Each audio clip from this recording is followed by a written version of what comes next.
அஸ்ஸலாமு எல்லாரும் எப்படி இருக்கீங்க?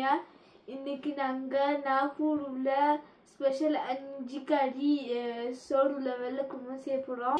வாங்க எப்படி செய்யுதுன்னு பார்க்கலாம். தேவையான பொருள்லாம் எடுத்து வச்சுக்கிறோம். இந்த தேங்காய் திருவும் போது உள்ள தோல் இல்லாமல் திருவுங்க. இது எல்லாத்தையும் ஒன்றா வேக விடலாம். இதுக்கு தாளிக்கணுன்னு அவசியம் இல்லை. ரொம்ப ஈஸியாகவே இந்த வெள்ளை குருமா செஞ்சிடலாம். இதுக்கு நம்ம முழுசாக முந்திரி பருப்பு சேர்த்துக்கலாம். இதோட ஆப்ஷனல் தான், விருப்பப்பட்டா பொறுத்துக்கலாம். அப்படி உங்களுக்கு தேவைன்னா கறி வேக போட சொல்ல முந்திரி பருப்பும் சேர்த்து வேக போடுங்க.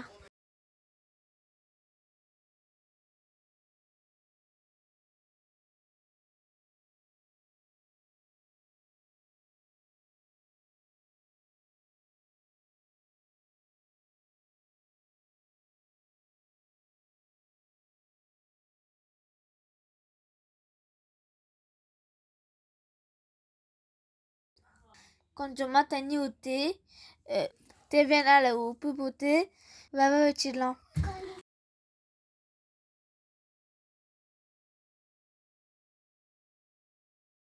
ரெண்டு விசில் வந்துடும். 2 நிமிஷம் சிம்ல வைக்கலாம். இப்போ திருவி வச்ச தேங்காவை மிதமான சூட்டில் வறுத்து எடுத்துக்கலாம்.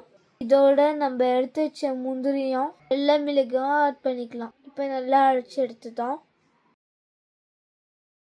கறி வெந்தோடனே இந்த தேங்காய் போட்டு கொஞ்ச நேரம் கொதிக்க விட்டுக்கலாம்.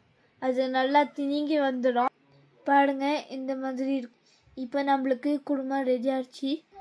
இது வேற பவுலில் மாற்றிக்கலாம். இன்ஷால்லா நெக்ஸ்ட் வீடியோவில் சந்திப்போம். அஸ்ஸலாமு அலைக்கும்.